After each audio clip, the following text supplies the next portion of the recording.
Happy New Year and welcome to a new episode of Global Sampling with EMI. I'm Brian Peterson and I'll be your host today. Today we're going to be talking about how the Omicron variant of COVID could impact your studies. As you can tell, it's impacted us here personally at EMI as I am recording from home today.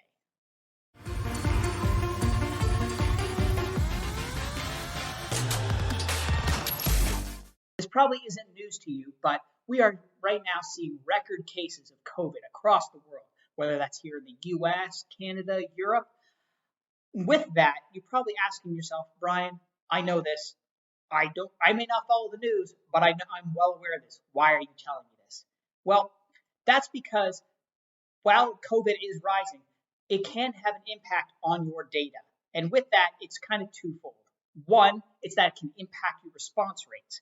By that, I mean, as cases go up, you may have more people who normally take surveys being impacted by this and affected by it so that they can't take studies, which causes maybe your pool of respondents to go down. Similarly, we are seeing countries go into lockdown as well. So in that case, as more of higher level, you may see countries that have higher response rates just because they're in that lockdown stage that we saw similar to the spring of 2020. Omicron isn't just impacting respondents and response rates. It's actually impacting the sample providers at a business level, similar to what we're seeing across other industries where people are being short-staffed due to people being out with COVID. We're seeing that as well around sample providers.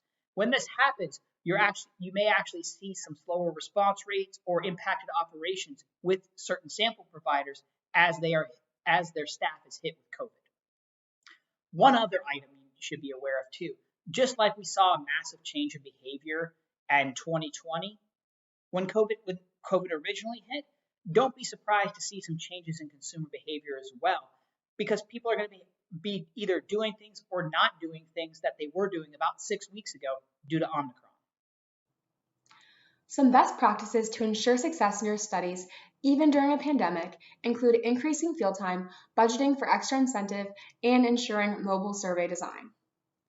Building extra field time into your overall timing can increase feasibility and ensure quality data.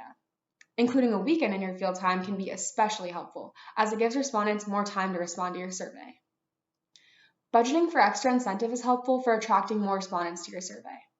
It also emphasizes the importance of the research and fairly compensates the respondents for their time. This is especially important in healthcare research and when surveying healthcare providers who are super busy during this time. Survey design also matters. Ensure your survey design is mobile friendly, which allows respondents to take surveys on their device of choice. It's also important to keep surveys short and have a good screener to increase respondent experience and overall quality, even during a pandemic. Finally, we recommend using strategic sample blending to mitigate impacts from differences in panels, including variances in awareness levels, brand rating, concept rating, attitudes, behaviors, and more. This way you can ensure consistency and reliability in your data. Thanks for tuning in for this episode of Global Sampling with EMI. I've been your host, Brian, from my house. Hopefully the next episode we'll be able to record it back at the office. But if you want to learn how EMI can help you with your upcoming study, or if you want to check out some COVID resources, please check out our website at emi-rs.com. Stay healthy, and we'll see you next time.